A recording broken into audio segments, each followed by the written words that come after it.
Yes class, welcome back to a new session जिसके अंदर आज हम ऑर्गेनाइजेशन बिहेवियर एंड एचआरएम के एमसीक्यू प्रैक्टिस करेंगे। स्टार्ट करते हैं विद द फर्स्ट क्वेश्चन जिसमें आपसे पूछा गया है बैलेंस थ्योरी ऑफ एटीट्यूड किसने दी है। वो propose the balance theory of attitude. समझते हैं पहले बैलेंस थ्योरी ऑफ एटीट्यूड है क्या। बैलेंस थ्योरी ऑफ एटीट्यूड आपको ये बोल के चलता है कि हमें एक बैलेंस बनाने की जरूरत है अपने रिलेशनशिप के अंदर और अपने एटीट्यूड के अंदर। इस अकॉर्डिंग टू दिस थ्योरी हमारे हेडरस ने ये बोला है, फ्रिक हेडरस ने हमारी ये थ्योरी दी है, जिन्होंने ये बताया है कि एटीट्यूड चेंज होता है आपका टाइम के साथ साथ। तो जो टाइम के साथ आपका एटीट्यूड चेंज हो रहा है उस चेंज को आपको अपने रिलेशनशिप के अंदर भी उतारने की जरूरत है।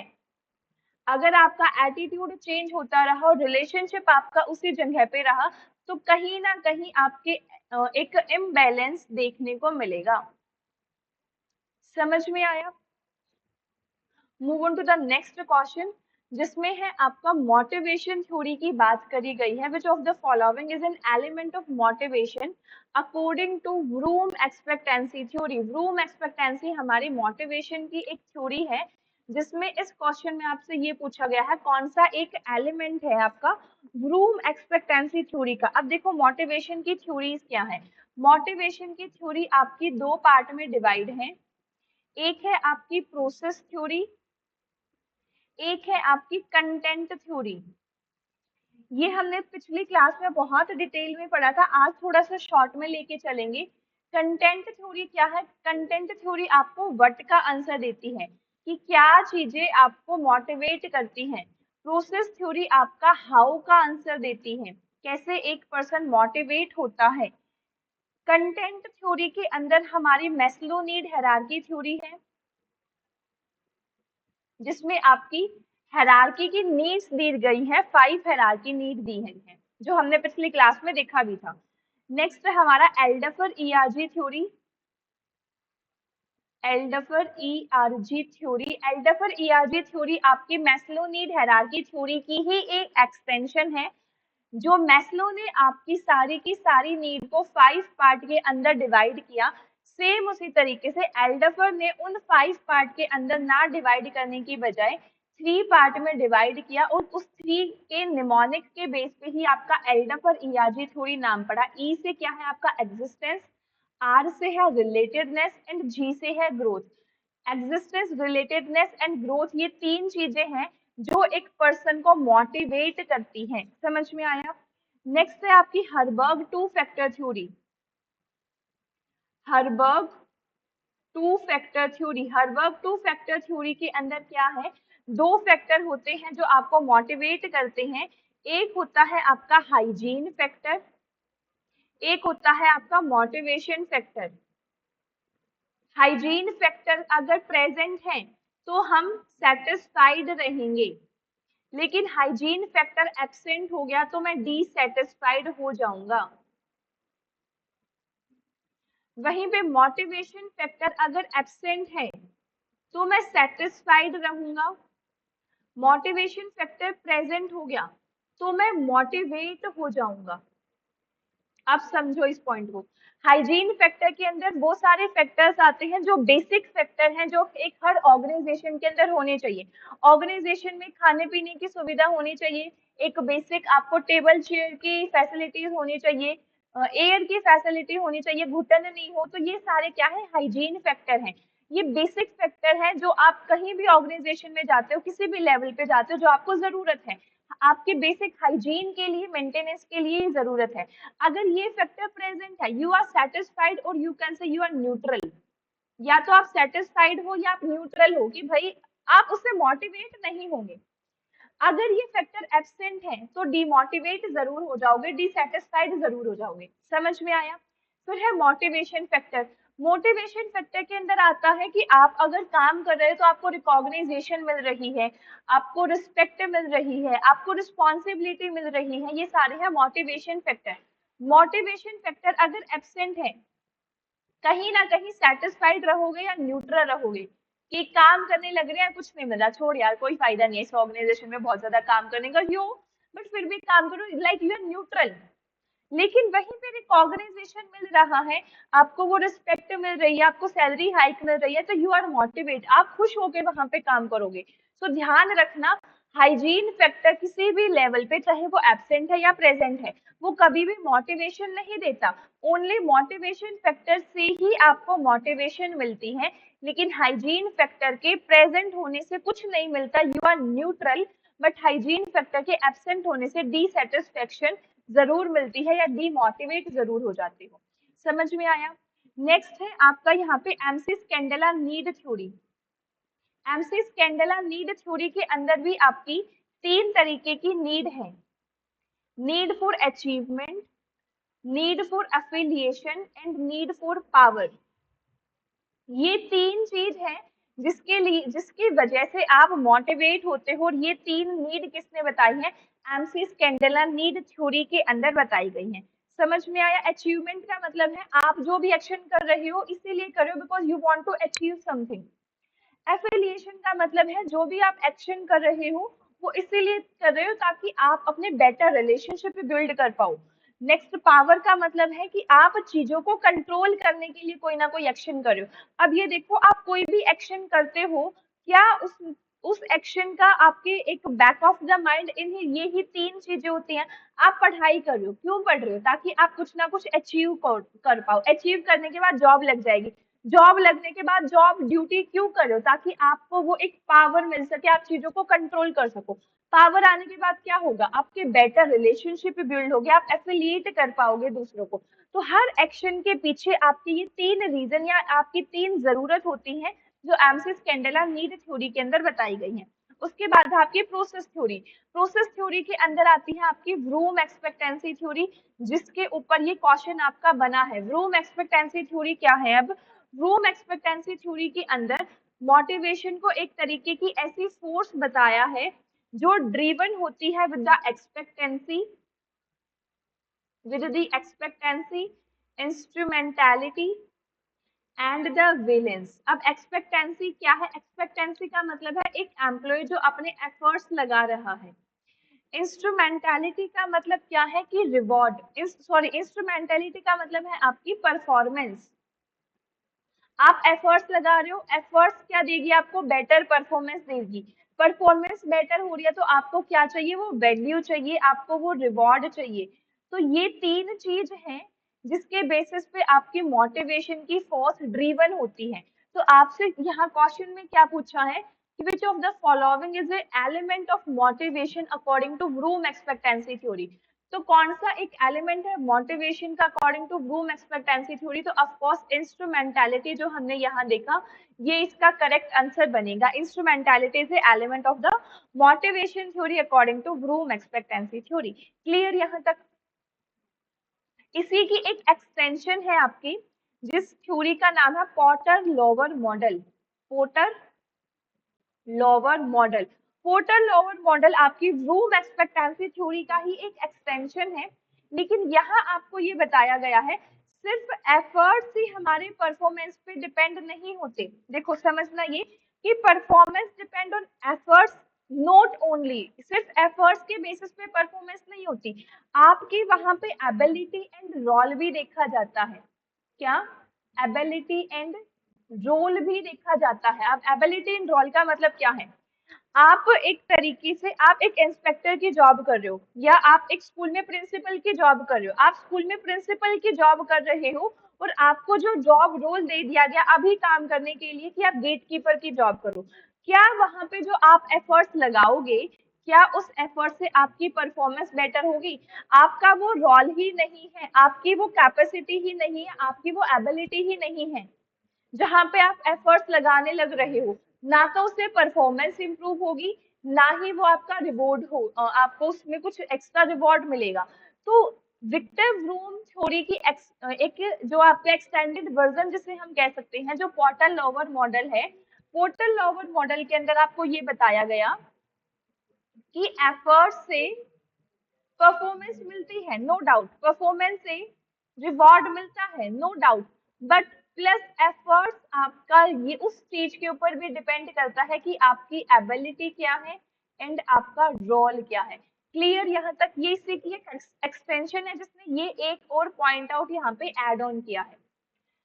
चलते हैं अपने नेक्स्ट क्वेश्चन पे, जहां आपसे पूछा गया है which of the following is not a component of Bass theory of transformation leadership. यहाँ लीडरशिप की थ्योरीज की बात हुई है। फटाफट सारे के सारे लीडरशिप की थ्योरी जिसको जितने भी पता है फटाफट कमेंट करो। देखो, ट्रांसफॉर्मेशनल थ्योरी का मतलब क्या है कि आप ट्रांसफॉर्म कर रहे हो चीजों को, आप चेंज कर रहे हो। ट्रांसफॉर्मेशनल थ्योरी ऑफ लीडरशिप के जो आपके प्रोपाउंडर हैं उनका नाम सारे बच्चे ध्यान रखेंगे, दैट इज जेम्स मैक जियोगॉर। 1978 में इन्होंने इस कॉन्सेप्ट को इंट्रोड्यूस किया था, जिसमें इन्होंने ये बताया कि ट्रांसफॉर्मेशन थ्योरी का मतलब है कि लीडरशिप आपकी इस तरीके से है, जो आपके फॉलोवर हैं वो खुद इंस्पायर हो रहे हैं आपसे और वो खुद को ट्रांसफॉर्म करने के लिए, खुद को चेंज करने के लिए रेडी हैं। तो इन्होंने 4 कंपोनेंट दिए थे अपने ट्रांसफॉर्मेशनल लीडरशिप की। वो 4 कंपोनेंट है इन idealised influence, inspirational motivation, intellectual stimulus, and the individual consideration. Individual consideration. सबसे पहला आइडियलाइज इन्फ्लुएंस। आइडियल इन्फ्लुएंस का मतलब है कि आप as a role model work कर रहे हो, आप उनको खुद एज ए आपका एक हाई एथिकल स्टैंडर्ड है, आप रिस्पेक्ट एडमायर करते हो, you want to illuminate as a leader. Idealised हो आपको, आप एज ए लीडर आप उनको इन्फ्लुएंस कर रहे हो। समझ में आया? Then inspirational motivation. Inspirational motivation का मतलब है कि आपका एक क्लियर विजन होना चाहिए as a leader. If you want to transform your follower then you have a like a clear vision and inspire enthusiasm. आपके अंदर भी एक एंथुसियाज्म होना चाहिए, आपको खुद का एक विजन क्लियर होना चाहिए। आप सिंबल्स को यूज करो, आप स्टोरीज को यूज करो, आप पैशनेट होने चाहिए, आप इंस्पिरेशनल मोटिवेशन होने चाहिए, आपके अंदर वो आग होनी चाहिए। नेक्स्ट है इंटरएक्टिव स्टिमुलेशन। इंटरएक्टिव स्टिमुलेशन का मतलब है you have that encourage in follower to creative and innovative. आप उनको कुछ आप अपने फॉलोवर को इतना क्रिएटिव और इनोवेटिव बना सकते हो, आपके अंदर वो चैलेंज लेने की, चीजों को, प्रॉब्लम को सॉल्व करने की वो सारी चीजें होना जरूरी है। That is intellectual stimulation. And the last one जो आपका है वो है इंडिविजुअल कंसिडरेशन। इंडिविजुअल कंसिडरेशन का मतलब है आप उनके लिए एक पर्सनल मेंटर या पर्सनल कोच बन सकते हो, जहां से वो आपसे चीजें सीख सकते हैं, उस हिसाब से फिर अपनी चीजों को लेके जा सकते हैं। तो ये 4 पॉइंट मेन याद रखोगे जो आपको ट्रांसफॉर्मेशनल लीडरशिप के अंदर दिए गए हैं। कौन कौन से? आइडियलाइज इन्फ्लुएंस की वो आपके आइडिया से इन्फ्लुएंस हो। सेकेंड है इंस्पिरेशनल मोटिवेशन, वो आपसे मोटिवेशन फील करे, वो आपसे इंस्पिरेशन ले। नेक्स्ट आपका इंटरेक्चुअल स्टिमुलेशन, आप उनसे एनकरेज और क्रिएटिविटी करवा सको। And last one is individual consideration, आप एक पर्सन को पर्सनल लेवल पे सपोर्ट प्रोवाइड कर सको, उसे डेवलपमेंट अपॉर्चुनिटी दे सको। ये 4 मेजर की पॉइंट है ट्रांसफॉर्मेशनल लीडरशिप के लिए। समझ में आया यहाँ तक? इस क्वेश्चन का जो आपका आंसर बनेगा वो बनेगा option number D, team consideration कोई कंपोनेंट नहीं होता आपकी ट्रांसफॉर्मेशनल लीडरशिप का। नेक्स्ट आगे आ जाओ। Under the stressful situation, stressful situation के अंदर a person is unable to listen to understand the message correctly. क्या ऐसा होता है? ऑफ कोर्स जब आप स्ट्रेसफुल सिचुएशन में हो तो एक पर्सन को प्रॉब्लम होती है मैसेज को करेक्टली समझने को लेकर, और उस पर्सन को वो अच्छे से सुन पाए, समझ पाए। स्ट्रेसफुल सिचुएशन में क्या होता है, साइकोलॉजिकल फ्रेमवर्क जो है वो माइंड का चेंज हो जाता है, मैसेज डिस्टोर्ट हो जाता है, आपके बिलीफ, एक्सपीरियंस, गोल, वैल्यू जो आप रिसीव करते हो एक मैसेज के अंदर वो सब खत्म हो जाता है। तो बिल्कुल आपका अजर्शन भी करेक्ट है एंड आपका रीजन भी करेक्ट है। क्लियर यहाँ तक? आगे आ जाओ नेक्स्ट क्वेश्चन पे, जहां आपको मैच करना है मॉडल ऑफ ऑर्गेनाइजेशन बिहेवियर को। ये फॉल मॉडल दिए हैं आपको ऑर्गेनाइजेशन बिहेवियर के, ऑटोक्रेटिक, कस्टोडियल, सपोर्टिव एंड कॉलेजियल। इन चारों मॉडल में आपको एम्प्लॉय ओरिएंटेशन बतानी है, और जिसके लिए आपको सबसे पहले इन मॉडल को समझना जरूरी है। देखो ऑटोक्रेटिक मॉडल का मतलब क्या है। Autocratic is always basis on the authority and the power. Authority and power driven model है ये आपका, जिसमें एक मैनेजरियल कमांड और कंट्रोल होना जरूरी है। You are obedient and dependent on the boss. जैसा जैसा बॉस कहेगा वैसा वैसा एम्प्लॉय को करते जाना है। यहाँ पे आपकी परफॉर्मेंस का रिजल्ट जो है वो मिनिमम परफॉर्मेंस होती है ड्यू टू, आप कह सकते हो, डिपेंडेंसी और ड्यू टू द फीवर। इसके अंदर इनोवेशन बिल्कुल नहीं होता। आप सबसे बढ़िया एग्जांपल ले सकते हो इसमें मिलिट्रीज का। लाइक आपके या कोई भी ब्यूरोक्रेटिक ऑर्गेनाइजेशन जो होती है उसमें ऑटोक्रेटिक स्टाइल हमेशा चलता है। तो समझ में, ऑटोक्रेटिक स्टाइल जहाँ पे आपके पावर ड्रिवन चीजें ज्यादा होती है, कमांड और कंट्रोल चीजों को किया जाता है, ओबीडिएंट एंड डिपेंडेंट होता है बॉस के ऊपर। तो ऑटोक्रेटिक को आप ओबीडियंस कह सकते हो बिल्कुल। तो यहाँ पे एम्प्लॉय जो है वो आपके ओबीडियंट होते हैं। तो ए का हो जाएगा ऑप्शन 4 के साथ मैच। नेक्स्ट है कस्टोडियल। कस्टोडियल का मतलब क्या है। Custodial is always related to the economic resources. Custodial का मतलब ये है ना कि हम किसी की कस्टडी ले लेते हैं, लाइक बच्चे की कस्टडी ले लेते हैं।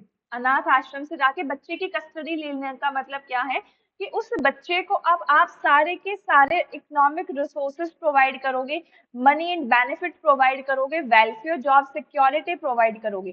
तो यहाँ पे एम्प्लॉय ओरिएंटेशन कस्टोडियल में किस तरीके से होगा कि उसको एक सिक्योरिटी एंड बेनिफिट आप प्रोवाइड कर रहे हो। आपने उनकी कस्टडी ली है तो आप इकोनॉमिक बेनिफिट जितने भी हैं या आप उनके साथ एक सिक्योरिटी और बेनिफिट सारी चीजें प्रोवाइड करोगे। समझ में आया।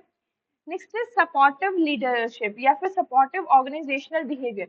सपोर्टिव ऑर्गेनाइजेशन बिहेवियर का मतलब यहाँ पे है कि आप एज ए लीडर वर्क कर रहे हो। देखो दो टर्म होती हैं, एक होता है आपका लीडर, एक होता है आपका मैनेजर। मैनेजर का जो स्कोप होता है वो नैरो होता है, लीडर का जो स्कोप होता है वो ब्रॉड होता है।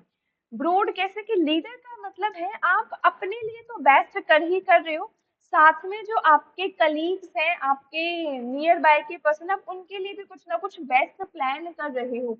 आप एज ए लीडर वर्क कर रहे हो। समझ में आया। तो सपोर्टिव के अंदर आप एक लीडर की तरीके से उन्हें सपोर्ट करते हो। आप एम्प्लॉय को ग्रोथ के अंदर और उनकी परफॉर्मेंस के अंदर सपोर्ट करते हो। पार्टिसिपेशन रहता है एम्प्लॉय का हर जगह, उनकी रिस्पॉन्सिबिलिटीज रहती है, सेल्फ डायरेक्शन उनको प्रोवाइड की जाती है। समझ में आया। तो सपोर्टिव में क्या जाएगा, सपोर्टिव में आपका रिस्पॉन्सिबल बिहेवियर जाएगा या जॉब परफॉर्मेंस जाएगा, मेरे को ये बताना। एंड लास्ट में हम इसमें देखते हैं कोलिजियल के अंदर क्या होता है। कॉलेजियल के अंदर आप कह सकते हो एक तरीके की पार्टनरशिप होती है। Partnership and the team work यहाँ पे किया जाता है। यहाँ पे जो इसका करेक्ट आंसर बनेगा, कोलिजियल में आता है आपका एक तरीके का रिस्पॉन्सिबल बिहेवियर। समझ में आया। अगेन इन शॉर्ट आपको बता देती हूँ, ऑटोक्रेटिक के अंदर क्या है। ऑटोक्रेटिक के अंदर आपकी अथॉरिटी एंड पावर आती है, एक कंट्रोल रहता है, ओबीडियंस और डिपेंडेंस बिहेवियर होता है। मेन लिमिटेशन ये है कि क्रिएटिविटी नहीं होती, फियर ज्यादा रहता है और डिपेंडेंसी ज्यादा पर्सन्स की रहती है। कस्टोडियल के अंदर आपको एक इकोनॉमिक रिसोर्सेज प्रोवाइड करी जाती है, जैसे बच्चे की कस्टडी ले लेते हैं तो सिक्योरिटी एंड बेनिफिट वाला मोटिव यहाँ पे ज्यादा रहता है। सपोर्टिव के अंदर आपको एक तरीके से सपोर्ट दिया जाता है कि आप अपने काम में ग्रो कर पाओ, एक लीडरशिप का रोल यहाँ पे प्ले किया जाता है। लास्ट कलीजियल। कलीजियल के अंदर आपका एक टीम वर्क होता है जहाँ पे आप दोनों ही उस काम के लिए इक्वल इक्वल रिस्पॉन्सिबल हो, एक टीम स्पिरिट यहाँ पे आपकी देखी जाती है। क्लियर यहाँ तक। Now move on to the next question जहाँ एम्प्लॉय रिलेशनशिप की बात की गई है। अब एम्प्लॉय रिलेशनशिप के अंदर क्या क्या चीजें इंक्लूड होती हैं वो सब आपको बताना है। एम्प्लॉय रिलेशनशिप की जब हम बात करते हैं तो एम्प्लॉय रिलेशनशिप में इंक्लूड होता है हमेशा एक आपका एम्प्लॉय एंड एम्प्लॉयर। दो पर्सन होते हैं हमेशा। एम्प्लॉय लाइक आपका वर्कर जो काम कर रहा है उसको वर्कर बोल देते हैं या एम्प्लॉय बोल देते हैं। एम्प्लॉयर यानी ओनर जो काम करवा रहा है, इसको मैनेजमेंट भी बोल देते हैं, है ना।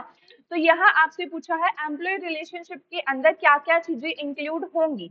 जो भी चीज एम्प्लॉय या एम्प्लॉयर से रिलेटेड है वो सारी की सारी चीज एम्प्लॉय रिलेशनशिप में आएंगी।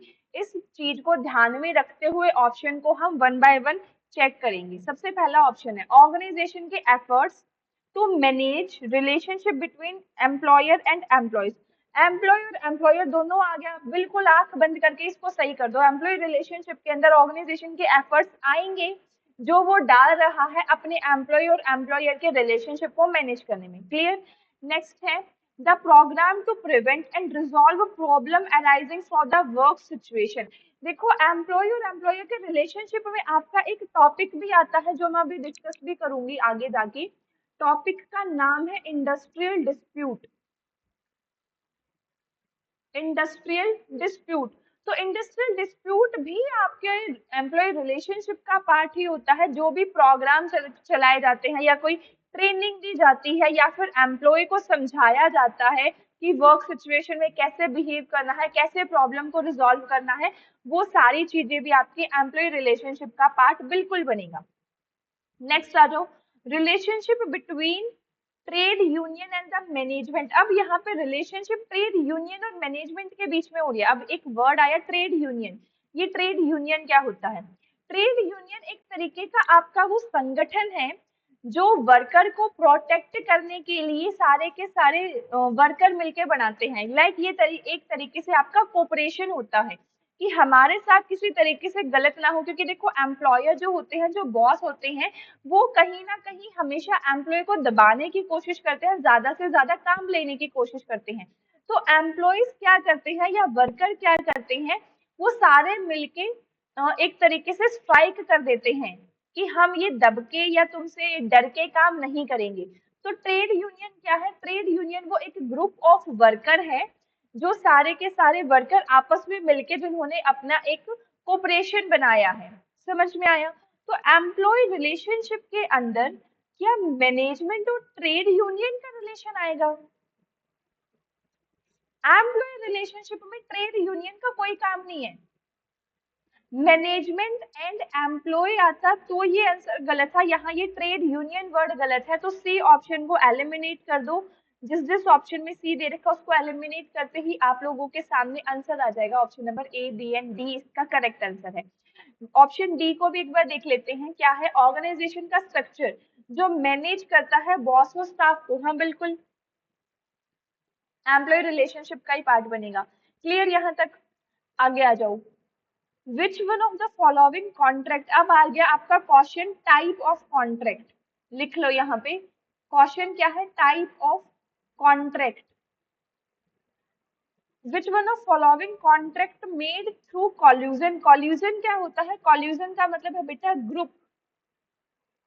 एक ऐसा ग्रुप जहां जिसको फॉर्म किया गया है for the personal benefit. Personal benefit के लिए जो बड़ी बड़ी कंपनी ग्रुप फॉर्म कर लेती हैं उसको कॉल्यूजन कहा जाता है। कॉल्यूजन का एक नेगेटिव पॉइंट सबसे ज्यादा ये होता है कि ये हमारे वेलफेयर को खत्म कर देता है। ये सोशल वेलफेयर को खत्म कर देता है। बड़ी बड़ी ऑर्गेनाइजेशन मिलकर ये बोल देती हैं कि 10,000 से नीचे तो ये सामान बेचेंगे ही नहीं। अब वर्कर बेचारा परेशान, मजबूरी में खरीदना पड़ता है उसे, तो उसको कॉल्यूजन कहा जाता है। क्वेश्चन में पूछा है कि कौन सा वो कॉन्ट्रैक्ट होता है जिसमें आपका कॉल्यूजन बना दिया जाता है between the management and the labour representative. Labour representative क्या होता है? लेबर रिप्रेजेंटेटिव का मतलब ही आपका ट्रेड यूनियन है। लेबर रिप्रेजेंटेटिव को आप ट्रेड यूनियन की तरीके से कंसीडर कर सकते हो। जो लेबर को रिप्रेजेंट करने वाला पर्सन है या फिर उस ट्रेड यूनियन का जो हेड है वो आपका लेबर रिप्रेजेंटेटिव हो सकता है। लाइक क्लास में जो मॉनिटर होता था। अगेन मैं इस लाइन को चौथी बार पढ़ रही हूँ ताकि हर वर्ड को मैं तुम्हारे साथ क्लियर करती चल सकूं। विच of the following is A contact made through collusion between the management and the labor representative that contain term beneficial to management and unfavorable to the union worker।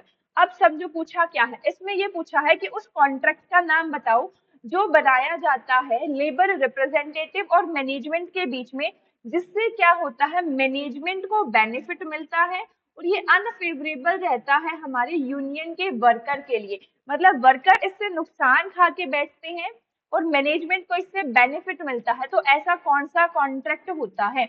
इसका ये है आपका स्वीट हार्ट कॉन्ट्रैक्ट। बहुत प्यारा सा sweet heart नाम है। और स्वीट हार्ट कॉन्ट्रैक्ट ही एक ऐसा कॉन्ट्रैक्ट होता है जिसके अंदर आपका मैनेजमेंट जो है वो लेबर रिप्रेजेंटेटिव से या ट्रेड यूनियन के हेड से मिलजुल कर कॉन्ट्रैक्ट कर लेती हैं कि ट्रेड यूनियन का हेड मतलब लेबर का रिप्रेजेंटेटिव, तेरा भी फायदा मेरा भी फायदा, वर्कर क्या है पढ़ने दे इनको भाड़ में। तो ऐसे कॉन्ट्रैक्ट को बोला जाता है स्वीट हार्ट कॉन्ट्रैक्ट। समझो बाकी कॉन्ट्रैक्ट को भी। यूनिलेटरल कॉन्ट्रैक्ट क्या होता है? यूनिलेटरल कॉन्ट्रैक्ट का मतलब एक ऐसा कॉन्ट्रैक्ट जो एक तरफ से बनाया गया है। मैं खुद ये कॉन्ट्रैक्ट कर रही हूँ। तुम्हारे साथ क्या होता है, तुम लड़ लेते हो घर वालों से, तो खुद ये तुम कसम खाते हो अगर जब तक मम्मी मुझे चीजी ला के नहीं देगी मैं मम्मी से बात नहीं करूंगा। मम्मी ने कोई कॉन्ट्रैक्ट नहीं किया कि चीजी ला के ना दो तब तक बात करियो या ना करियो, तुमने खुद से ये कॉन्ट्रैक्ट किया है। तो यूनिलेटरल कॉन्ट्रैक्ट एक खुद पर्सन खुद से जो कॉन्ट्रैक्ट करता है या जिसके अंदर सिंगल पार्टी इन्वॉल्व होती है उसे यूनिलेटरल कॉन्ट्रैक्ट बोला जाता है। नेक्स्ट आपका इनवैलिड कॉन्ट्रैक्ट। इनवैलिड कॉन्ट्रैक्ट का मतलब है जो कॉन्ट्रैक्ट एक्चुअली में लॉ की नजर में, कानून की नजर में वैलिड ही नहीं है। तब ऐसे कैसे कॉन्ट्रैक्ट हो सकते हैं? गवर्नमेंट ने आपको ये बोल रखा है कि आपका कॉल्यूजन बनाना, बड़ी बड़ी ऑर्गेनाइजेशन कॉल्यूजन नहीं बना सकती, ये इलीगल है क्योंकि ये वेलफेयर के खिलाफ है। लेकिन फिर भी आप ऐसा कॉन्ट्रैक्ट कर रहे हो जिसमें आपने कॉल्यूजन बनाया, तो ये एक तरीके का इनवैलिड कॉन्ट्रैक्ट है। जितने भी तरीके हैं कि हम जिससे वेलफेयर को खत्म कर सकते हैं या कोई भी ऐसे कॉन्ट्रैक्ट जो गवर्नमेंट ने बैन कर रखे हैं, वो सारे के सारे आपके इनवैलिड कॉन्ट्रैक्ट के अंदर आते हैं। नेक्स्ट जो आपका ये बी ऑप्शन है, इसमें थोड़ी सी स्पेलिंग एरर है। ये है एक्चुअली में आपका एलिमेंट्री कॉन्ट्रैक्ट। ALEATORY, यहाँ लिख लो इसको, ALETORY। एलिमेंट्री कॉन्ट्रैक्ट क्या होता है? वो सारे कॉन्ट्रैक्ट होते हैं जो आपके बाय चांस बन जाते हैं। आपने कोई प्लान नहीं किया था ऐसे कॉन्ट्रैक्ट को बनाने का, वो बाय चांस आपके कॉन्ट्रैक्ट बन गया, उनको एलिमेंट्री कॉन्ट्रैक्ट कहा जाता है। समझ में आया? Move on to the next question. Which of the following express the tendency of consumer? Consumer की टेंडेंसी यहाँ पे पूछी गई है टू इंटरप्रिटेट इंफॉर्मेशन, इंफॉर्मेशन को इंटरप्रिटेट करने की इस तरीके से कि वो फिट हो हमारे pre consumption consumer buying behaviour के अंदर। मतलब वो मेरे कंज्यूमर के बाइंग बिहेवियर के अंदर वो चीज फिट हो जाए, तो उसको क्या बोला जाता है? देखो ऐसे क्वेश्चंस में जहां आप थोड़े से कंफ्यूजन वर्ड आता है उसकी थोड़ी सी शॉर्ट ट्रिक देती हूँ। यहाँ भी सेलेक्टिव वर्ड है, यहाँ भी सेलेक्टिव है, यहाँ भी सेलेक्टिव है, इनको छोड़ दो, इन वर्ड को इग्नोर कर दो। अब देखो अटेंशन का मतलब क्या होता है? अटेंशन का मतलब है आपका फोकस। डिस्ट्रॉशन का मतलब क्या होता है? डिस्ट्रॉशन का मतलब है एक तरीके से कि आपने सोचा कुछ और था, मिला कुछ और है, मतलब आपकी माइंड की वो थिंकिंग।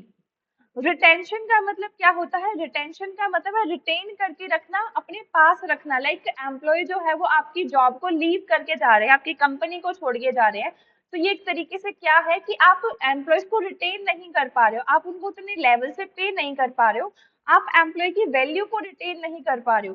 तो रिटेंशन का मतलब क्या होता है? रिटेंशन का मतलब एक तरीके से जब एम्प्लॉय आपकी ऑर्गेनाइजेशन में टिक नहीं पा रहा है। नेक्स्ट आपकी सबमिलन परसेप्शन। अब मैं ये अज्यूम करके चलती हूँ आपको सबमिलन का मतलब नहीं पता। परसेप्शन का मतलब क्या होता है? परसेप्शन का मतलब है कि आपका सोचने का तरीका क्या है। देखो ये एक टेबल है, फॉर एग्जाम्पल इस टेबल के ऊपर ये एक वर्ड रखा हुआ है, यहाँ मेरा पर्सन नंबर ए है, यहाँ मेरा एक पर्सन बी बैठा है। अगर यहाँ से ये पर्सन बी देख रहा है ये कहेगा दिस इज 6, यहाँ से ये पर्सन नंबर ए देख रहा है ये कहेगा दिस इज 9। तो एक्चुअली में परसेप्शन क्या है? चीजों को देखने का नजरिया क्या है आपका। चारों टर्म समझ में आई? अब दोबारा क्वेश्चन को पढ़ो। क्वेश्चन में क्या पूछ रखा है? क्वेश्चन में पूछ रखा है इंटरप्रिटेट करना इंफॉर्मेशन को। इंटरप्रिटेट क्या परसेप्शन से रिलेटेड होगा? नहीं। इंटरप्रिटेट क्या अटेंशन से रिलेटेड होगा? फोकस से रिलेटेड होगा? नहीं। इंटरप्रिटेट क्या कभी भी रिटेंशन से रिलेट हो सकता है कि आपको चीजों को इस तरीके से इंटरप्रिटेट करें कि आप उनको बचा के रख लो? नहीं। डिस्ट्रॉशन के अंदर आता है कि आप चीजों को डिस्ट्रॉय कर रहे हो या आप चीजों को खोजबीन कर रहे हो, आप उनको अलग अलग मोल्ड में चेंज कर रहे हो, आप उनको इंटरप्रिटेट कर रहे हो। समझ में आया? ये कीवर्ड अप्रोच है। ये ऐसे ऐसे क्वेश्चन है जहाँ जो एक्चुअली में बहुत पढ़े हुए बच्चे होते हैं ना, जिनका नॉलेज लेवल बहुत बढ़िया लेवल का होता है, वो ऐसे बच्चे ज्यादातर इन क्वेश्चन में कंफ्यूज होते हैं। तो ऐसे क्वेश्चन को एक जो कहते हैं ना कीवर्ड अप्रोच पे फोकस करना। यहाँ कीवर्ड सिर्फ ये था कि इंटरप्रिटेट करना इंफॉर्मेशन को, और आपको सिर्फ ये पीछे के 4 वर्ड का मीनिंग क्लियर होना चाहिए, आप इस क्वेश्चन को कर दोगे। समझ में आया यहाँ तक? किसी को कोई डाउट हो तो बताओ अभी तक।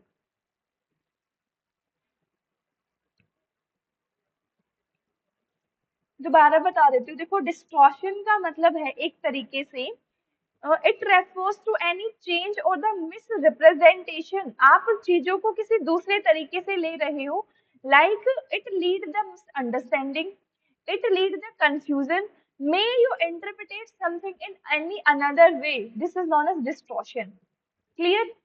मूव करते हैं नेक्स्ट क्वेश्चन पे, जहां आपसे बोला गया है company determination is use for. Company determination आपकी कहां पर यूज करी जाती है? अब कंपनी डेटर्मिनेशन क्या है? कंपनी डेटर्मिनेशन एक तरीके का आपका जर्मन मॉडल है। कंपनी डेटर्मिनेशन क्या है? एक तरीके का आपका ये एक जर्मन मॉडल है। इस मॉडल के अंदर क्या समझाया गया है? इस मॉडल के अंदर एक्सप्लेन किया गया है कि अगर कंपनी को आपको बेटर तरीके से रखना है, तो आपको उनका एक पार्टिसिपेशन रखना पड़ेगा in decision making. Participation employ का होना चाहिए कहाँ पे? डिसीजन मेकिंग में। तो कंपनी डेटर्मिनेशन कहाँ पे यूज होता है? कंपनी डेटर्मिनेशन कलेक्टिव बार्गेनिंग में यूज होता है। ये कलेक्टिव बार्गेनिंग क्या है? कलेक्टिव बार्गेनिंग का मतलब है जहाँ पे आप मिलजुल कर एक किसी चीज के लिए बार्गेनिंग करते हो, कोई चीज डिमांड करते हो। लाइक आप कहते हो, सब ये मम्मियां करती हैं, ज्यादातर रिलेट कर पाओगे।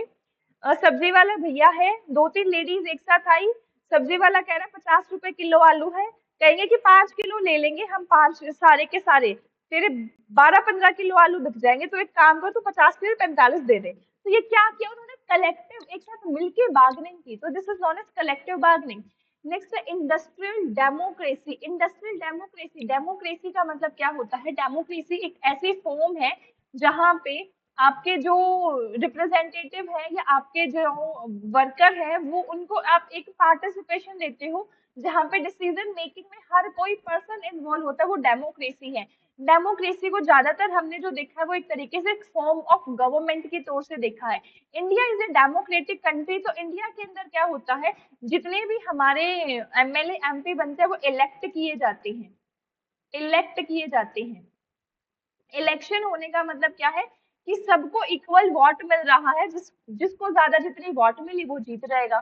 तो इंडस्ट्रियल डेमोक्रेसी का मतलब क्या है कि पार्टिसिपेशन सबका है। तो को डेटर्मिनेशन जो टर्म आपके यूज हुई है वो जर्मन मॉडल में एक पार्टिसिपेशन इन डिसीजन मेकिंग से ही रिलेट है। तो को डेटर्मिनेशन का मतलब है कि इंडस्ट्रियल डेमोक्रेसी यहाँ आपको देखने को मिल रही है। इसका option number B correct answer बनेगा। क्लियर यहाँ तक? क्लियर? नेक्स्ट टर्म को समझो again, industrial action. Industrial action का मतलब क्या है? आप एक्शन ले रहे हो अपने इंडस्ट्री से रिलेटेड। इस टर्म को आप किसी भी तरीके से मोल्ड कर सकते हो, ये कोई स्पेसिफिक टर्म नहीं है, थोड़ी सी जनरलाइज टर्म है ये आपकी। Got it? नेक्स्ट है यूनियन लीडरशिप। यूनियन लीडरशिप का मतलब क्या है कि आपने यूनियन तो बना ली, ये सारे आपके वर्कर हो गए। अब इन वर्कर्स में से भी एक पर्सन जो लीडर बनेगा, लाइक स्कूल के अंदर क्लास तो बन गई, 10, 12, 15, 20, 25 बच्चे तो आ गए क्लास में, इन सबकी इक्वल वेटेज है, लेकिन इनमें से भी एक मॉनिटर बनेगा। ये है आपके एक तरीके से यूनियन लीडरशिप। क्लियर है? बेसिक बेसिक टर्म को समझते चलना, हर टर्म में थोड़ा थोड़ा डिफरेंस जो होता है, वो डिफरेंस का कीवर्ड अगेन बता रही हूँ, कीवर्ड अप्रोच मस्ट है एमसीक्यू को सॉल्व करने के लिए, अदरवाइज घूम जाओगे। सिर्फ ये पता है परसेप्शन क्या होता है, तो एग्जाम में ना तुम्हें ऐसे सेंटेंस देगा जो जिसमें तुम्हें ये लगेगा ये हमारा परसेप्शन भी हो सकता है, ये मेरा एटीट्यूड भी हो सकता है। So focus on keywords. Got it?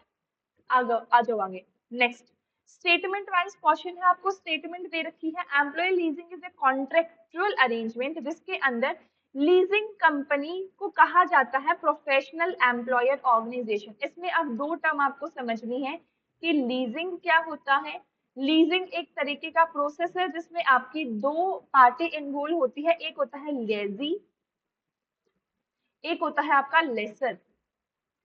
Laser वो पर्सन होता है जो किसी चीज को उधार पर दे रहा है, इसको बोल दो आप देने वाला। लेसी वो है जिसने वो चीज उधार पर ली है, इसको बोल दो लेने वाला। अब लीजिंग क्या है? लीजिंग वो कॉन्ट्रैक्ट है या वो एक तरीके का आपका पूरा प्रोसेस है जहां पे सारी चीज डिफाइन की गई है कि ये पर्सन देगा, ये पर्सन लेगा, ये तरीका रहेगा लेने का, ये तरीका रहेगा देने का, इस इतने टाइम के लिए ये चीज आपको ली जाएगी और दी जाएगी। तो ये एक तरीके का आपका कॉन्ट्रैक्ट होता है। एम्प्लॉय लीजिंग का मतलब क्या है? एम्प्लॉय लीजिंग एक ऐसा प्रोसेस है जहां पे एक ऑर्गेनाइजेशन अपने एम्प्लॉय को दूसरी ऑर्गेनाइजेशन को दे रही है। आपने सुना होगा कंसल्टेंट या मीडिएटर पर्सन भी इनको बोलते हैं। तो कंसल्टेंट क्या करता है? कंसल्टेंट का काम क्या होता है कि वो एन नंबर ऑफ कंपनी से डील करके रखता है, वो सारी की सारी पोजीशंस को फाइंड करता है कहाँ पे कौन सी पोजीशन वेकेंट है। साथ में वो स्टूडेंट से भी कनेक्ट करता है या उन पर्सन से भी कनेक्ट करता है जो जॉब सर्च कर रहे हैं, जो जॉब सर्च कर रहे हैं। तो ये जो कंसल्टेंट है ये एक तरीके से आपका मीडिएटर हो गया। ये वो बच्चा जिसको नौकरी चाहिए, मतलब लेने वाला लेसी। ये वो कंपनी जो देने वाली है जहां पे पोजीशन वेकेंट है। तो ये जो कॉन्ट्रैक्ट है ये एक ऐसा कॉन्ट्रैक्ट है जहां पे एक पर्सन को जॉब चाहिए, दूसरा पर्सन देने वाला एक मीडिएटर है, वो इस पूरे के पूरे प्रोसेस के अंदर रोल प्ले कर रहा है। तो इसको इन आप कह सकते हो आपकी एचआर के टर्म्स में कहा जाता है professional employer organisation. Then this is totally and totally 100% correct. इस तरीके के कॉन्ट्रैक्ट को हम नाम देते हैं क्या? Professional employer organisation. सिर्फ आपको ये पता होना चाहिए यहाँ पे प्रोफेशनल एम्प्लॉयर ऑर्गेनाइजेशन क्या है। अब आ जाओ नेक्स्ट स्टेटमेंट में। नेक्स्ट स्टेटमेंट क्या है? इन एम्प्लॉय लीजिंग एग्रीमेंट, जहां पे एम्प्लॉय को लीज पे दिया जा रहा है, तो जो लीजिंग कंपनी है, लीजिंग कंपनी को देने वाली कंपनी प्रोवाइड करती है एम्प्लॉय को for non specialised area of work. क्या non specialised area of work के लिए? क्या ये जो ये लीजिंग कंपनी है वो सिर्फ नॉन स्पेशलाइज के लिए वर्क करती है या बोथ नॉन स्पेशलाइज या स्पेशलाइज के लिए? जो आपका ये कंसल्टेंट है, क्या इसके पास सिर्फ आपकी फोर्थ क्लास जॉब होती है, लाइक आप कह सकते हो आपकी लेबर जॉब होती है, या हर टाइप की जॉब होती है? हर टाइप की जो भी होगी ना, क्योंकि उनके पास एम्प्लॉय लीजिंग ऑर्गेनाइजेशन हो तो उसके पास हर तरीके के ऑर्गेनाइजेशन होंगे। हर तरीके के ऑर्गेनाइजेशन कह रही हूँ, सॉरी, हर तरीके के एम्प्लॉय होंगे। तो कुछ स्पेशलाइज्ड पर्सन भी होंगे और कुछ नॉन स्पेशलाइज्ड पर्सन भी होंगे। तो ये स्टेटमेंट यहाँ गलत होगी कि नॉन स्पेशलाइज्ड नहीं होते। या तो आप यहाँ both specialised and non specialised लिख सकते थे, या फिर आपको ओनली स्पेशलाइज्ड लिखना था। समझ में आया ये टर्म मेरी गलत कैसे हुई? By the second statement is wrong. Non specialised नहीं होता यहाँ पे कभी भी। एम्प्लॉय स्पेशलाइज्ड एक एरिया ऑफ वर्क पे यहाँ पे काम करते हैं। तो इसका जो करेक्ट आंसर बनेगा वो बनेगा ऑप्शन नंबर फर्स्ट की फर्स्ट स्टेटमेंट आपकी करेक्ट है, लेकिन सेकंड स्टेटमेंट आपकी इनकरेक्ट है। अब आ जाओ नेक्स्ट पे। One of against assertion reason का क्वेश्चन है। One of the trend to build sustainable competitive advantage are innovation and innovation management। अब sustainable competitive advantage का मतलब क्या होता है? देखो, एक तो हम ऐसे ही एडवांटेज लेते हैं जो मेरे को एक शॉर्ट टर्म के लिए फायदा देने वाली है। शॉर्ट टर्म के लिए फायदे का मतलब क्या है? मैं सेल लगा रही हूँ, दिवाली पे सेल लगा रही हूँ, मेरे को वो सारा का सारा बेनिफिट मिलेगा, मेरे को एडवांटेज मिलेगी। लेकिन जब हम सस्टेनेबल कॉम्पिटेटिव एडवांटेज की बात करते हैं तो इसका मेन मोटिव होता है कि हमारी प्रेजेंट जनरेशन भी उन रिसोर्सेज को यूज करे, फ्यूचर में लॉन्ग टर्म तक मुझे उसका फायदा मिलता रहे। तो जब तक मुझे सस्टेनेबल कॉम्पिटेटिव एडवांटेज चाहिए तो उसके लिए मेरे को इनोवेशन और इनोवेशन मैनेजमेंट की जरूरत पड़ेगी। समझ में आया? रीजन क्या दिया है? रीजन ये दिया है because human resource management is able to connect innovation with traditional changes management to design a true powerful weapon against the competitor in the market. देखो, जो आपका कहते हैं ना कॉम्पिटेटिव एडवांटेज जो क्रिएट कर सकता है उसमें आपकी दो चीजें आती, मेनली तो एक ही चीजें आती है, वो है आपके रिसोर्स। एक ही चीज है जो आपको एक बेटर कॉम्पिटेटिव एडवांटेज दे सकती है। अब रिसोर्सेज भी दो, टेंजिबल या इंटेंजिबल, टेंजिबल या इनटेंजिबल। टेंजिबल रिसोर्सेज लाइक आपके फिजिकल रिसोर्सेज, आपके पास कोई एक मशीन ऐसी यूनिक है जो किसी और के पास नहीं है। इनटेंजिबल रिसोर्सेज के अंदर हमेशा एंड हमेशा आपका ह्यूमन आता है।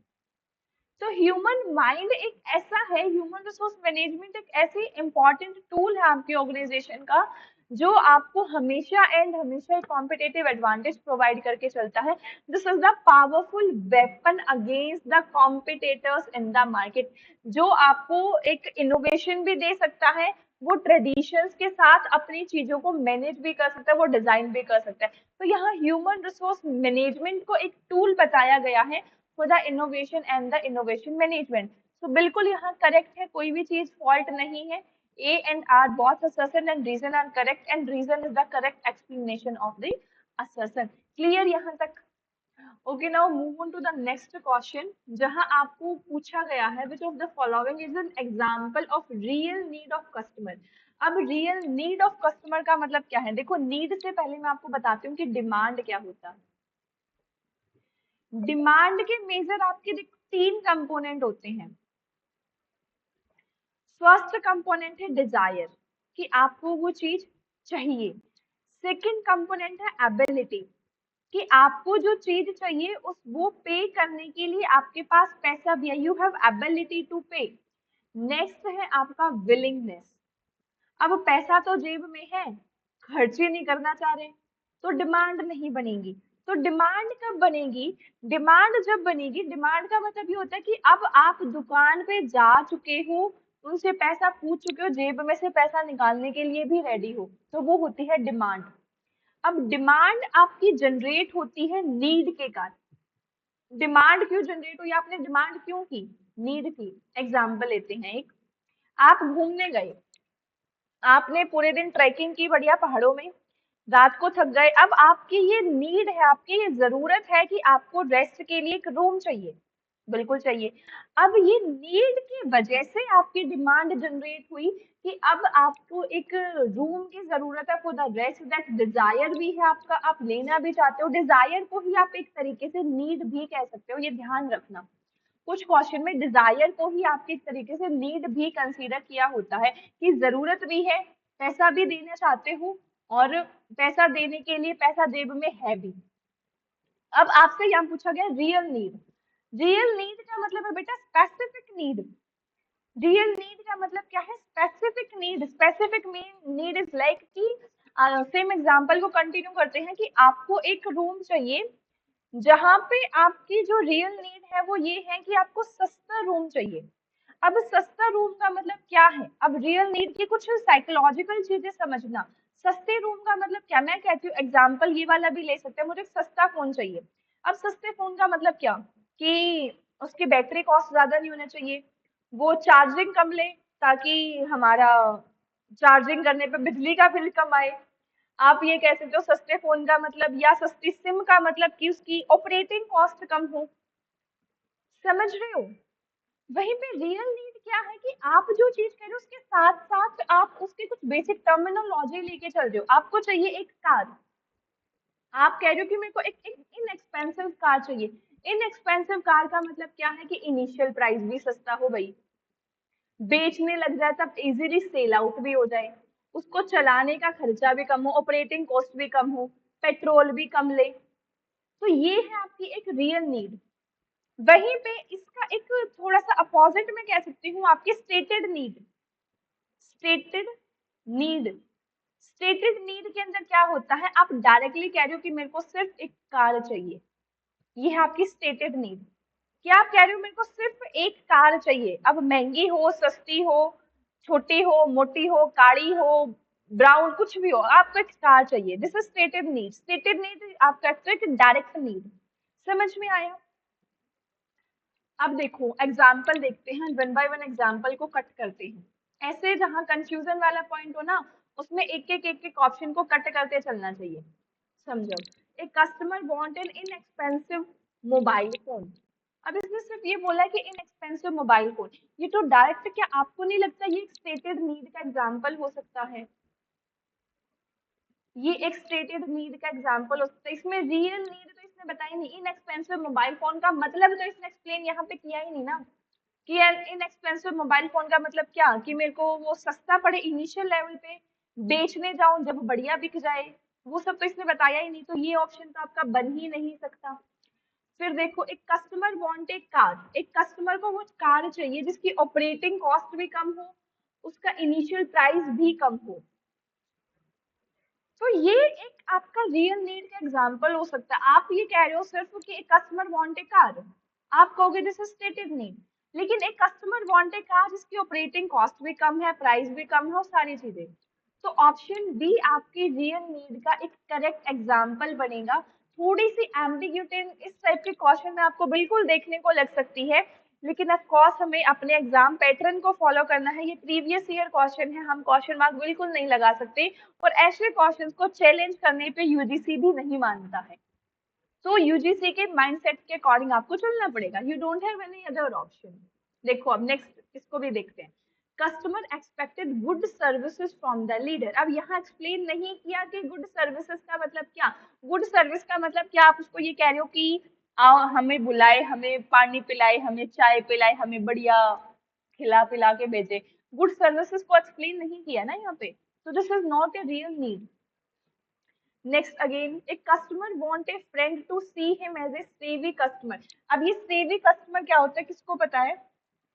सेवी कस्टमर का मतलब है एक ऐसा कस्टमर या एक ऐसा कंज्यूमर जिसके पास हर टाइप की इंफॉर्मेशन है, जिसके पास सारे इंफॉर्मेशन, आप कह सकते हो एक रैशनल कंज्यूमर या एक नॉलेजेबल कंज्यूमर। तो customer want a friend to see him as a savvy customer. अब आप कार खरीदने जा रहे हो और अब दोस्त को कह रहे हो किसके पास इंफॉर्मेशन है, इसको लेके चलता हूँ, ये तो नीड ही नहीं है मेरे हिसाब से। ये तो नीड का ही एग्जाम्पल नहीं बना, इसको तो देखते ही आपको कट कर देना चाहिए था। जो कंफ्यूजन मेरे हिसाब से हो सकती थी, देखो अब मैं इसकी एक छोटी सी ट्रिक आपको समझाती हूँ। जब भी इस टाइप के क्वेश्चन आए ना, तो आपको करना क्या है, आपको ये करना है, फोर्थ ऑप्शन तो मेरे हिसाब से हर बच्चे का सीधा कट जाना चाहिए था, है ना।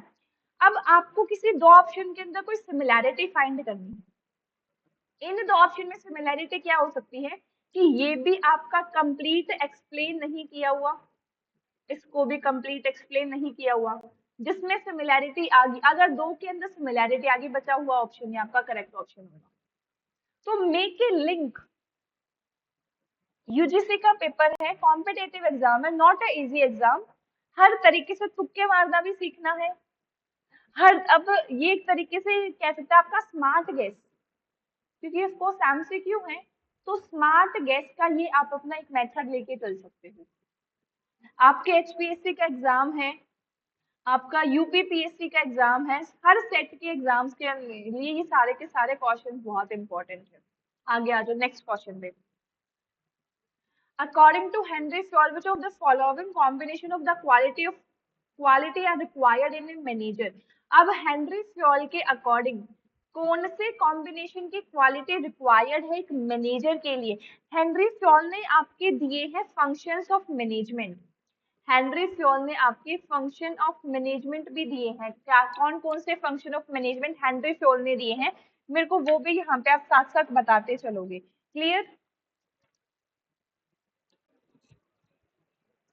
हेनरी फ्योल ने जो फंक्शन ऑफ मैनेजमेंट दिए हैं, उसका आपका निमोनिक है PO CCC।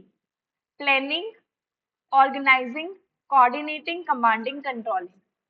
जो ज्यादातर पढ़ते हो, planning, organising, staffing, directing, controlling, ये किसने दिया है? कोटोज ओ डोनल ने दिया है। Planning, organising, staffing, directing, controlling, कोटो और डोनल ने।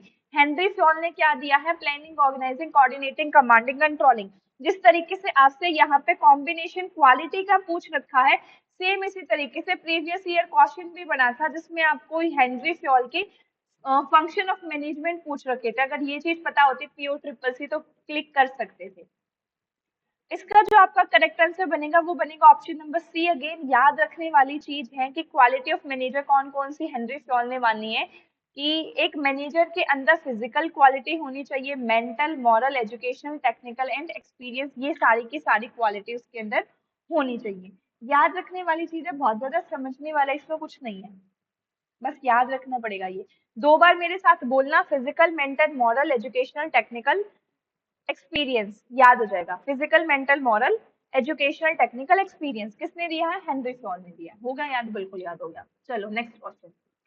New classical organisation theory emphasise on which of the following. देखो मैं आपको बता देती हूँ, मैंने क्लास ली थी जिसमें मैंने सारी की सारी A to Z मैनेजमेंट की थ्योरी सिर्फ एक क्लास में कवर की है।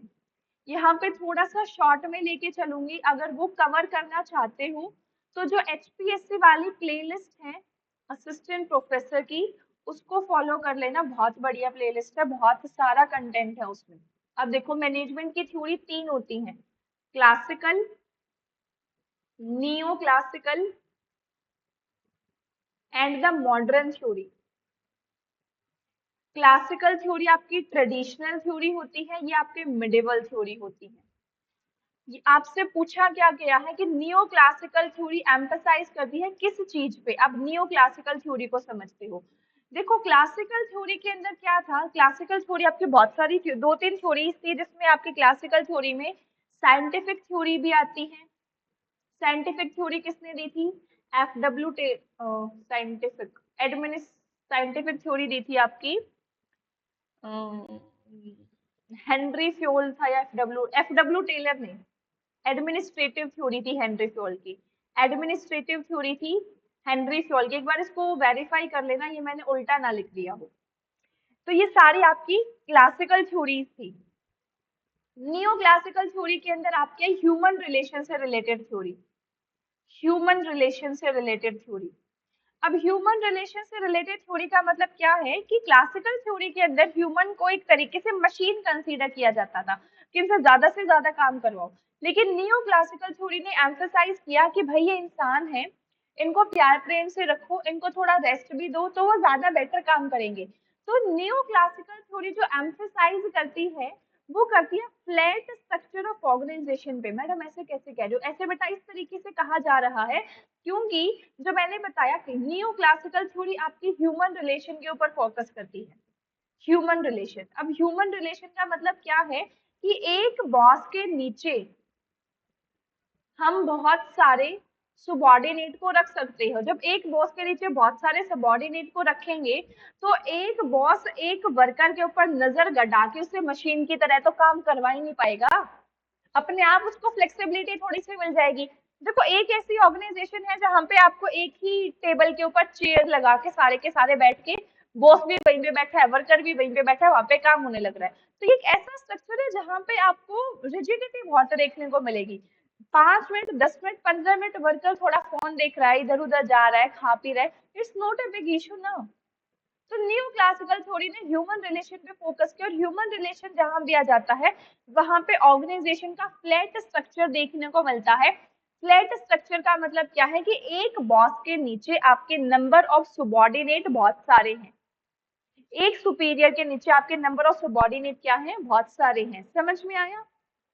इसी से रिलेटेड हमारा थोड़ा नेक्स्ट क्वेश्चन है, इसको भी समझो। Spam of management, spam of management का मतलब किसको पता है? मेरे को ये बताना। What do you mean by the term spam of management? देखो स्पैम ऑफ मैनेजमेंट का मतलब होता है कि एक सुपीरियर जो है, एक सुपीरियर जो है वो कितने सबॉर्डिनेट को कंट्रोल कर सकता है, ये होता है स्पैम ऑफ मैनेजमेंट। तो span of management refers to the number of subordinate a manager can effectively supervise, और you can say effectively manage.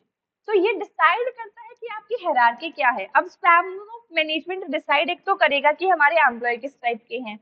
अगर एम्प्लॉय हमारे ऐसे हैं कि वो काम करके राजी नहीं है, तो आपको एक उनके ऊपर बहुत, कह सकते हो, नैरो स्पैम ऑफ कंट्रोल रखने की जरूरत है। अब स्पैम ऑफ कंट्रोल 2 टाइप के, एक हो गया नैरो, एक हो गया wide. Narrow span of control का मतलब क्या है? Toll structure. वाइड का मतलब क्या है? Flat structure. Tall structure structure का मतलब क्या है, एक बॉस के नीचे दो सबॉर्डिनेट, फिर ये एक इसके नीचे फिर से दो, फिर ये एक इसके नीचे फिर से दो, फिर ये एक इसके नीचे फिर से दो। लेकिन फ्लैट का मतलब क्या है, एक इसके नीचे एक दो तीन चार पाँच छह सात, ये सारे इसके अंदर काम कर रहे हैं। तो ये एक जो है दो पे नजर आसानी से रख सकता है, नैरो, लेकिन ये एक जना सात पे नजर रखने में थोड़ी सी दिक्कत आएगी। तो span of management in short क्या है, नंबर ऑफ सबॉर्डिनेट, एक मैनेजर कितने सबॉर्डिनेट को इफेक्टिव तरीके से कंट्रोल कर सकता है वो बताया गया है स्पैम ऑफ मैनेजमेंट में। क्लियर यहाँ तक? अब क्वेश्चन में देखो, इसमें आपसे फॉर्मूला पूछा है स्पैम ऑफ मैनेजमेंट का। अगर सुपरवाइजर हैज 3 सबॉर्डिनेट, सुपरवाइजर के पास 3 सबॉर्डिनेट है, when the number of the cross relationship would be, cross relationship यहाँ आपको दिया जा रहा है और आपके पास 3 सबॉर्डिनेट है, तो फॉर्मूला लगा के बताओ कि कितने, एक सुपीरियर जो है वो कितने सबॉर्डिनेट को इफेक्टिवली कंट्रोल कर सकता है। फॉर्मूला देखना इसका, बहुत रॉकेट साइंस नहीं है, कंफ्यूज बिल्कुल नहीं होना है। अगर क्रॉस रिलेशनशिप की बात की जा रही है तो आपको फॉर्मूला यूज करना है n into n minus one. अगर आपको ग्रुप रिलेशनशिप की बात की जा रही है तो आपको फॉर्मूला यूज करना है n इंटू टू की पावर n माइनस वन। और वहीं पे आपको सिंगल रिलेशनशिप, कोई ग्रुप रिलेशनशिप नहीं है, कोई क्रॉस रिलेशनशिप नहीं है, तो simple n number of person को आप कंट्रोल कर सकते हो। अब ये n क्या है, n यहाँ पे आपके 3 सबॉर्डिनेट दे रखे हैं। क्रॉस रिलेशनशिप का ये फॉर्मूला है 3 इंटू 3 माइनस वन, मतलब 3 into two is equal to 6 subordinate को मैं यहाँ पे इफेक्टिव तरीके से कंट्रोल कर सकता हूँ। फॉर्मूला याद रखना था और क्रॉस स्पैम ऑफ मैनेजमेंट का मीनिंग क्लियर होना चाहिए। तीनों फॉर्मूले याद रख लेना। इस बार आपसे क्रॉस रिलेशनशिप का पूछा, हो सकता है अगली बार ग्रुप रिलेशनशिप का पूछ ले। अगर यही ग्रुप रिलेशनशिप में दे रखा होता तो कितने मेंबर आते, मुझे फटाफट कैलकुलेट करके बताना एक बार। n क्या है 3, 2 की पावर 3 माइनस वन, और ये हो गया माइनस वन। 3 मल्टीप्लाई 2 की पावर 2, 2 टू जा 4 माइनस वन, मतलब 3 इंटू 3, ये आ जाता आपका 9। समझ में आया? आगे आ जाओ, next question. In Reddin's tri-dimensional grid which of the following is less effective style of leadership. ये आपकी एक G9 सेल मैट्रिक्स है, G9 सेल मैट्रिक्स है, उसके ऊपर क्वेश्चन है। जिसको ये मैट्रिक्स के बारे में पता है वो बच्चा इसे बहुत आसानी से कर सकता है। लीडरशिप का इफेक्टिव स्टाइल कौन कौन से है वो सारा हम इसमें देखने वाले हैं। जिसको पता है एक बार मेरे को वो बताओ।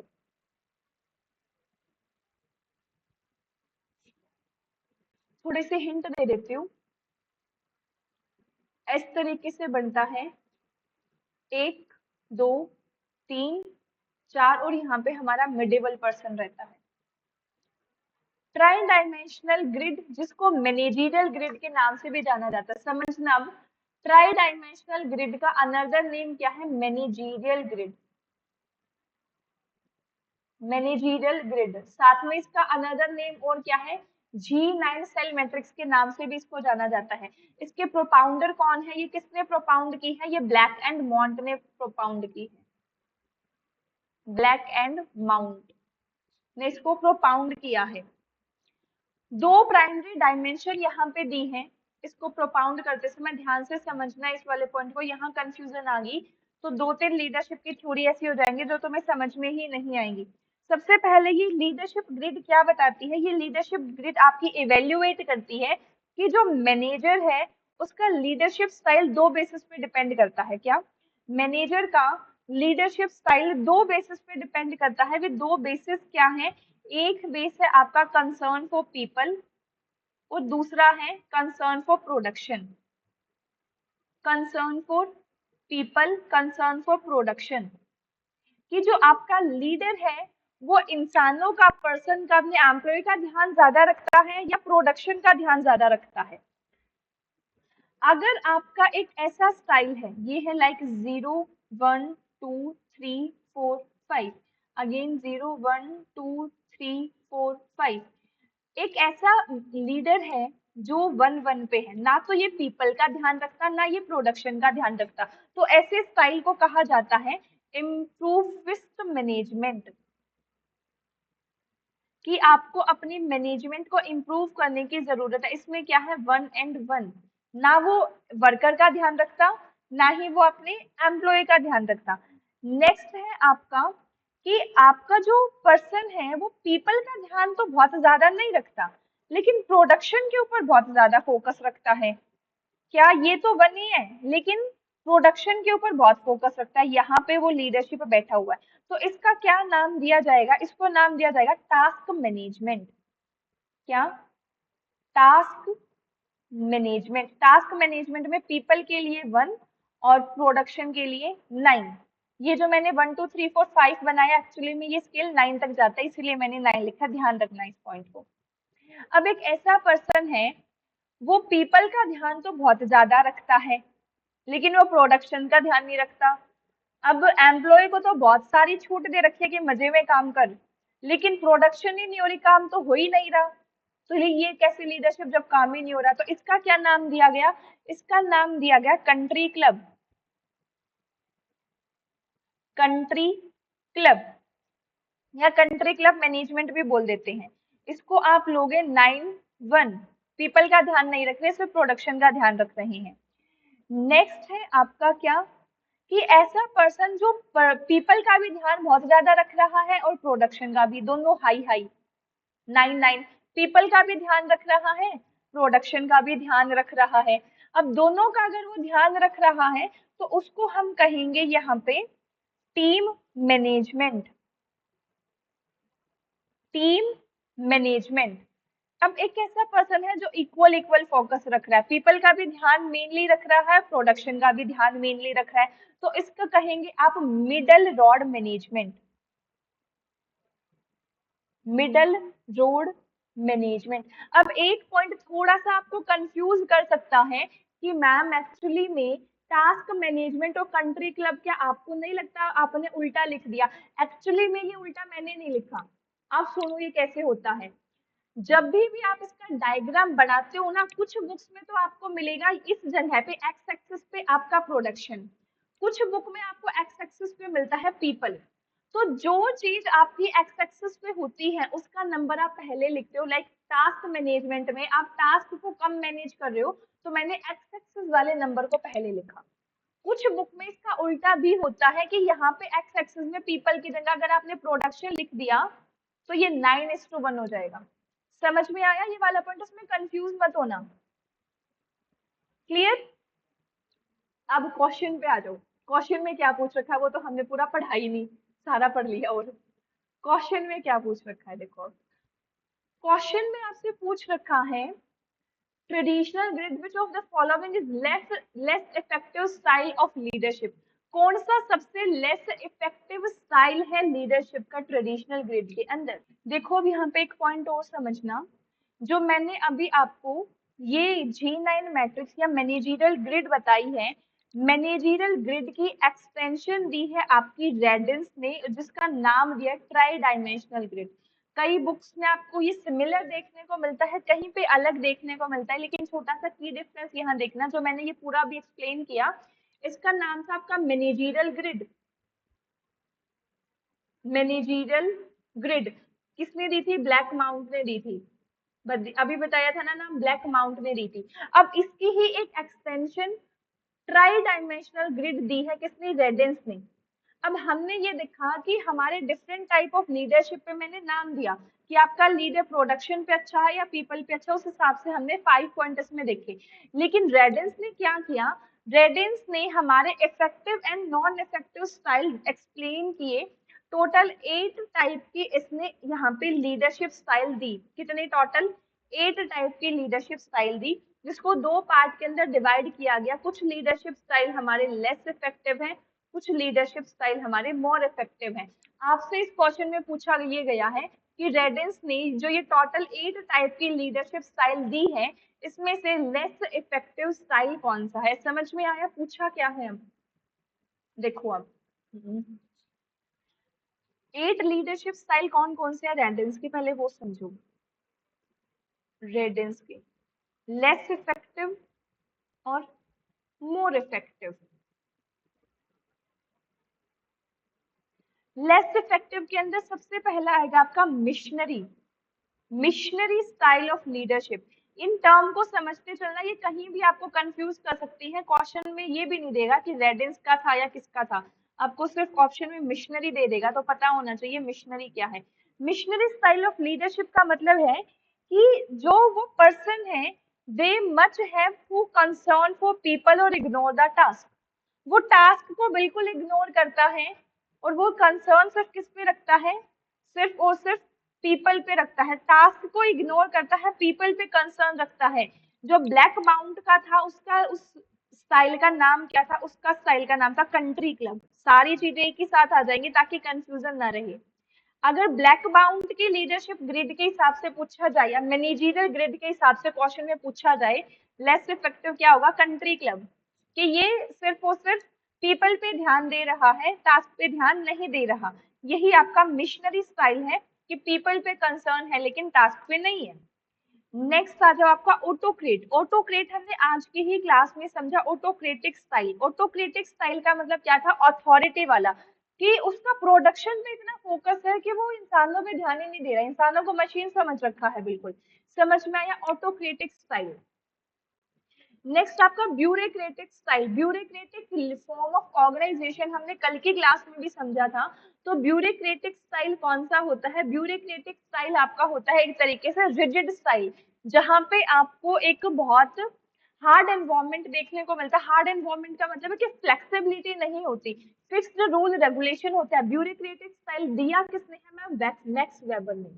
ये भी याद रखोगे, पूछ लेंगे सीधा किसने दिया है, मैक्स वेबर ने आपका ब्यूरोक्रेटिक स्टाइल दिया है।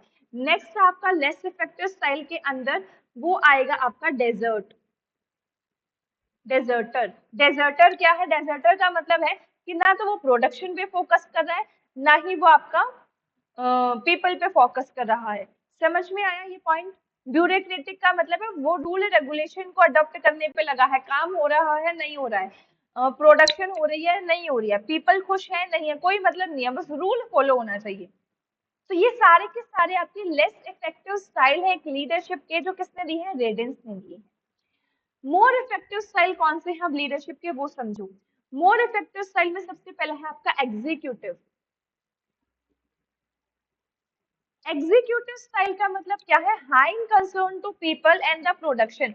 कि वो पीपल पे भी पूरा 100% कंसर्न कर रहा है, प्रोडक्शन पे भी वो दोनों को इक्वल इक्वल लेके चल रहा है। और इक्वल इक्वल में भी ये नहीं है कि मिडिल में है, दोनों को हाई फोकस है, दोनों के ऊपर हाई एंड इक्वल फोकस है। ये है एग्जीक्यूटिव स्टाइल की वो चीजों को एग्जीक्यूट बहुत बेटर तरीके से करवा पा रहे हैं। नेक्स्ट आपका developer style. Developer style of leadership. Developer style of leadership का मतलब क्या है, focus on people development and motivation. कि वो प्रोडक्शन पे तो फोकस कर रहा है, साथ साथ वो पीपल पे फोकस करके और कैसे उनको बेटर बनाया जा सकता है वो उस पर भी फोकस कर रहा है। कि और कौन से मेथड ऐसे हो सकते हैं जिससे हम अपने ह्यूमन रिसोर्स को मोटिवेट कर सकते हैं, उनको डेवलप कर सकते हैं। This is developer style. Next है बेनिवोलेंट ऑटोक्रेटिक। बेनीवोलेंट ऑटोक्रेटिक। बेनीवोलेंट ऑटोक्रेटिक, बेनीवोलेंट का मतलब क्या होता है, बेनिफिशियरी फॉर द फर्म। बेनीवोलेंट का मतलब क्या होता है, beneficiary for the firm. Autocratic का मतलब तो मैडम पावर होता है। तो बेनीवोलेंट ऑटोक्रेटिक का मतलब क्या हुआ, फर्म को कंसीडर कर रहा है बट साथ साथ एक रिजल्ट को भी चाहता है, एक ह्यूमन को भी चाहता है, एक रिजल्ट डिजायर्स को भी चाहता है। तो बेनीवोलेंट ऑटोक्रेटिक, बेनिफिट फॉर ऑल आप इसको लेके चल सकते हो। समझ में आया। एंड द लास्ट वन जो आपका इफेक्टिव स्टाइल है वो है कॉम्प्रोमाइजर।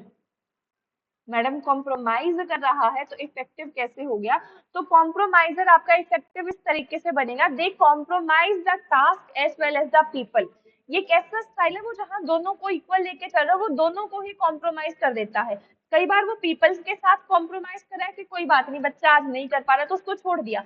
कई बार वो अपने प्रोडक्शन के साथ भी कॉम्प्रोमाइज कर रहा है कि कोई बात नहीं, नहीं हो पा रही है तो छोड़ दो। तो ये इफेक्टिव स्टाइल है कि बहुत ज्यादा ना तो तुम प्रोडक्शन पे फोकस कर रहे हो, ना ही तुम पीपल पे फोकस करो, दोनों को एक रिलैक्स एनवायरनमेंट आप दे रहे हो। आपसे क्वेश्चन में क्या पूछा था, आपसे ये पूछा था कि इसमें से कौन सा एक लेस इफेक्टिव स्टाइल है। तो मिशनरी एक आपका लेस इफेक्टिव स्टाइल है जहां पे आप पीपल की तरफ बहुत ज्यादा कंसर्न करते हो, टास्क को इग्नोर करके चल देते हो। समझ में आया सारा का सारा क्वेश्चन? एक ही क्वेश्चन के साथ मैंने आपको 2-3 मॉडल बता दिए हैं। क्लियर? यहाँ तक कोई डाउट हो तो बताओ। आगे बढ़ते हैं अपने नेक्स्ट क्वेश्चन पे, जहाँ पे एट्रीब्यूशन थ्योरी की बात हुई है। Attribution theory is based on the relationship between personal perception and the interpersonal behaviour. Attribution theory किस चीज की थ्योरी है, पहले तो मुझे ये बता दो। देखो, एट्रीब्यूशन थ्योरी आपकी एक मोटिवेशन की थ्योरी है। मोटिवेशन की थ्योरी में तो मैडम आपने दो ही चीजें बताई थी, कंटेंट थ्योरी और प्रोसेस थ्योरी। उसके अलावा कुछ छोटी छोटी थ्योरीज और है, like attribution theory. Attribution theory आपको क्या बोलती है? एट्रीब्यूशन थ्योरी आपको ये बोलते के चलती है कि आप मोटिवेट हो रहे हो या नहीं हो रहे हो। आपका जो बिहेवियर है वो बताएगा कि आप किस चीज से मोटिवेट हो गए, किस चीज से मोटिवेट नहीं होंगे। ये थ्योरी आपको आंसर देती है इस क्वेश्चन का कि why did this people behave in that way, कि एक पर्सन इस तरीके से क्यों बिहेव कर रहा है। तो attribution theory is based on the relationship between person की पर्सनल परसेप्शन क्या है और उसका इंटरपर्सनल बिहेवियर क्या है। अब दो टर्म आई हैं, इंटरपर्सनल बिहेवियर। अब बिहेवियर को मैं दो पार्ट में डिवाइड करती हूँ, दो तरीके के बिहेवियर को आपको समझाती हूँ। दो टाइप का बिहेवियर होता है पर्सन का। एक होता है इंटरपर्सनल, इंटरपर्सनल। दूसरा है आपका इंट्रापर्सनल, इंट्रापर्सनल। इंटरपर्सनल के अंदर इंटरपर्सनल बिहेवियर का मतलब ये है कि वो बिहेव आप दूसरों के साथ कैसा कर रहे हो, आप अपने कलीग के साथ कैसा बिहेव कर रहे हो।